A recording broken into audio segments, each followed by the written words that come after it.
want value-based benefits, self-presentation skills, working experience, desperation. Do you need desperation? Maybe yes, because it pushes us forward.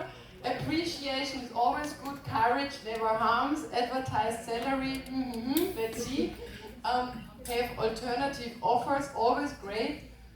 Goals reached, value-based benefits, know your worth, matching to the expectations. So I think what we see here, most of you think the most important is experience and confidence.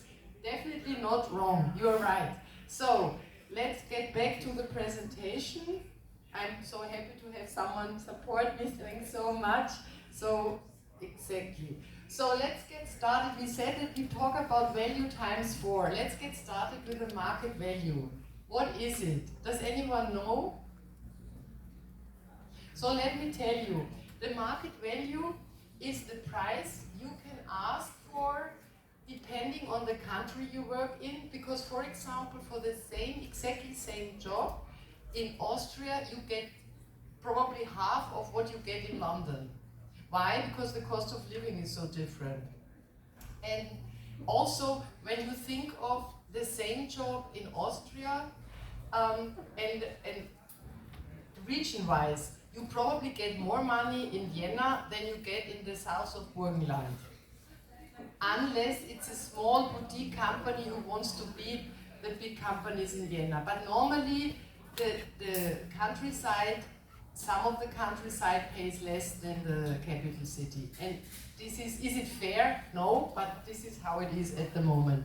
Then, of course, the sector is really relevant. If you do exactly the same job, let's say you are a junior controller or a junior IT developer or a senior IT, this doesn't matter, and you apply in a pharmaceutical company or you apply in an NGO, then very often, in the majority of cases, the NGO cannot pay as much. Also, you have the same qualifications, and this is something, it's not that you negotiated worse, no, it's just simply the industry pays differently. And the same applies to the job area. So if two people talk to each other, one is maybe from HR, like I was in my last job, or another one is from IT, then often the HR jobs are paid a little bit less. Is it because the people are more stupid, or they're not able to communicate or negotiate? No. This is the worst of the job family on the market currently. This is something I cannot change currently. There are companies, small companies, very often, who say we don't accept this. We offer different models of payment. But when it comes to the overall market, this is how it is. And of course, the last thing I think is super obvious. The job level depends on the amount of money you can ask for, especially the competencies you need and the responsibility and the impact you will have in the company. And somehow the last thing is, I don't know why it's not shown, it's the offer and demand. The more a job is on demand, the more the salary goes up. That's super obvious. And this applies also to the jobs, to the salaries. So this is the market value. And the good news is, because you all said it needs a lot of confidence to ask for the right salary. The good news is, it's not so much about your self-value and about the confidence you have. Because you can be super timid, but when you are the best developer on earth, I think they like you as you are. And they will give you a nice salary to keep you on board or to get you on board. So the good thing is, it's about the market value of the position, not of yourself, of the position you're applying for. And it's about the added value you are going to bring to this job. So it's not you as a person, you don't have to sell yourself, you have to bring forth the added value you bring to the job. And let's go to the next, yes, thank you. So I prepared 3 questions around the market value, because sometimes these things are not super clear for people.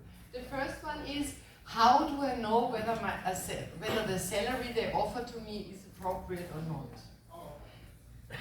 What do you do normally when you prepare for a job? Research, yeah.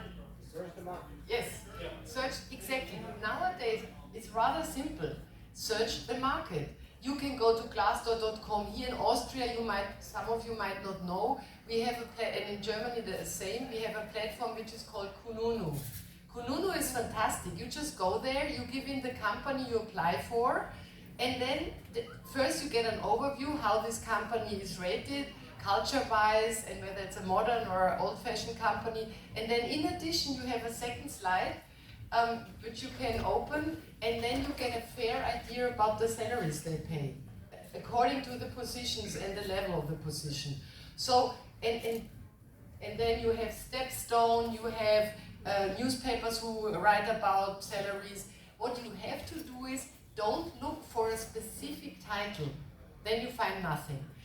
Rather go a little bit broader. Think of, am I in IT, am I junior, am I senior, in which kind of IT am I on the developer side or not? So these are things, you have to generalize a little bit, but then you will get really fairly good indications of what you can ask for.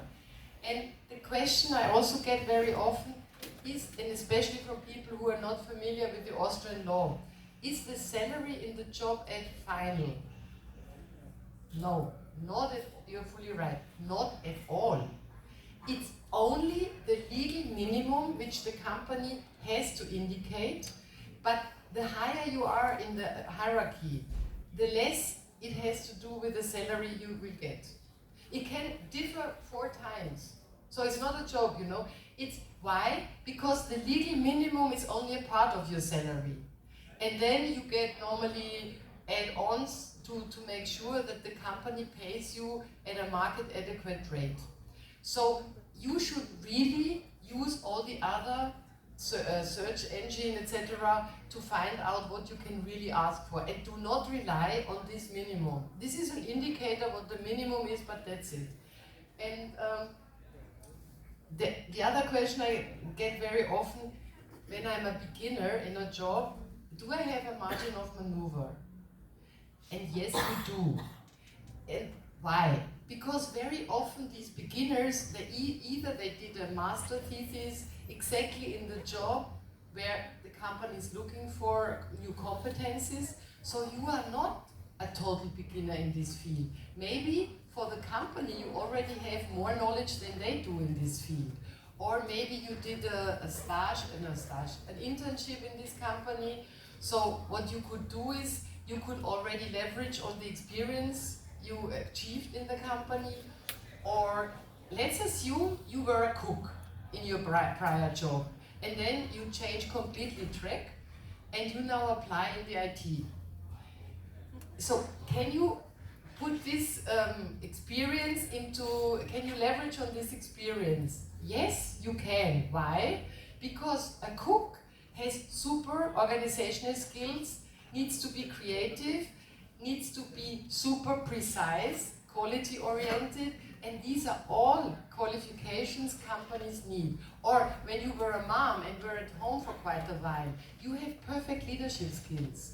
I think dealing with kids is the most difficult thing on earth. So honestly, whoever managed to deal with one child or even with 2 or more can definitely prove leadership skills. So I think don't be afraid to really think about your skills and put them into the balance. And then last question, do I seem impertinent if I ask for a higher salary? No.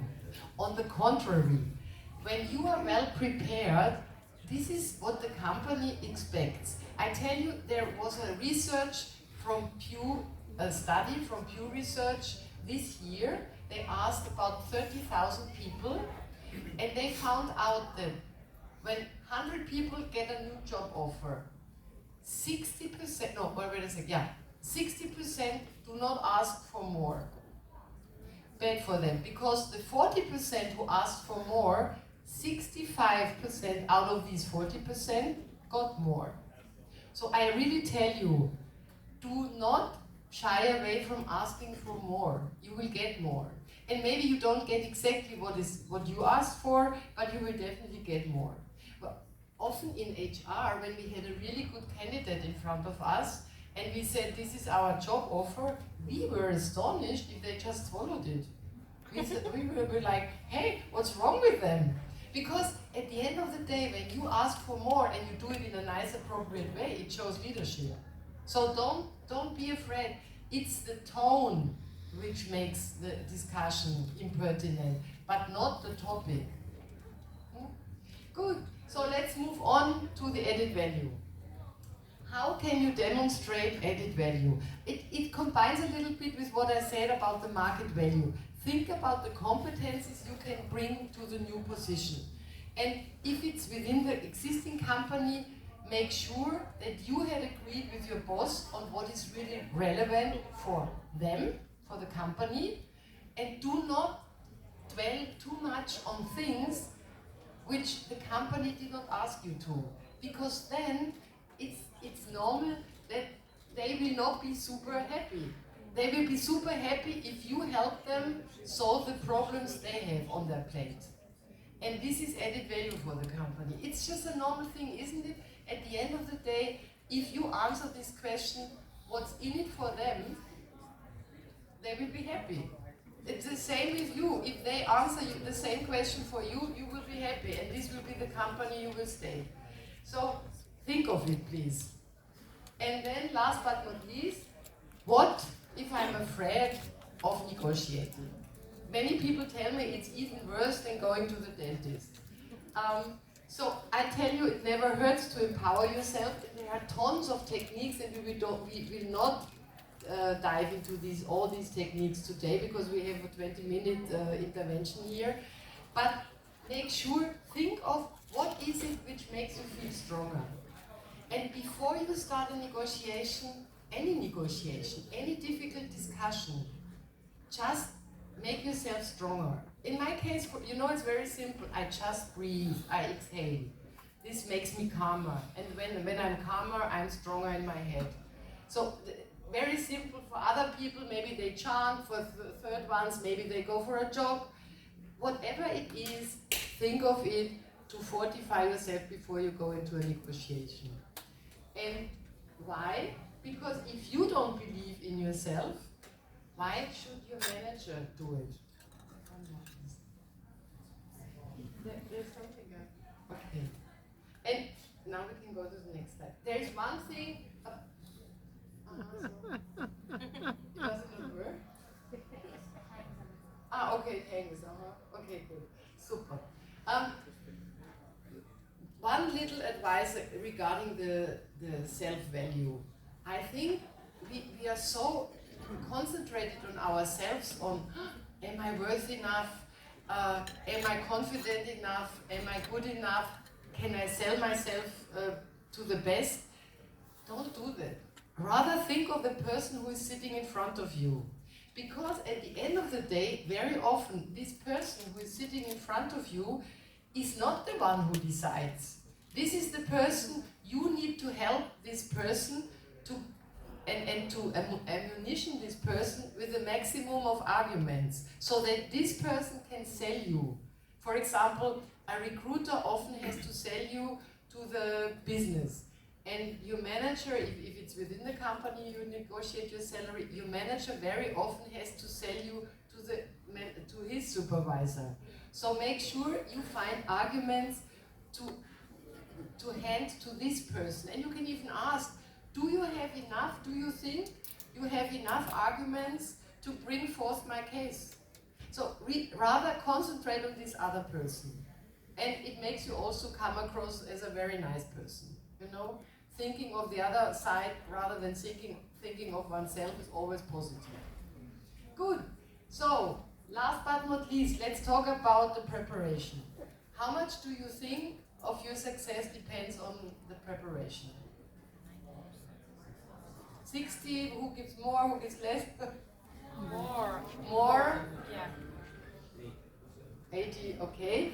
Yeah, some people say it's even 90%. Honestly, I don't know. But what I can say for sure, it's definitely a lot. When you are not well prepared, you set yourself up for failure. Why? Because in a good negotiation, there are many things which come up unexpectedly. And if you are not well prepared, you are not free to think out of the box. Because then you have not really thought through all the different possibilities and factors. So make sure you are well prepared. And I prepared here 4 things which I think, we talked about the self-value already, which you should well prepare. First is you should know what you want. What is your goal?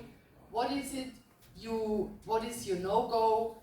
What could be an intermediate goal? What are alternatives? Why should anyone give you a higher salary than they offer? So this is the added value, or some call it unique selling proposition, USP. How should I negotiate, and when, with whom? This is also important, because especially when you are in an existing company, you should get the right moment, otherwise it's maybe too late. And let's only concentrate on some of these aspects, so the what of the negotiation. Now I would like you to do the second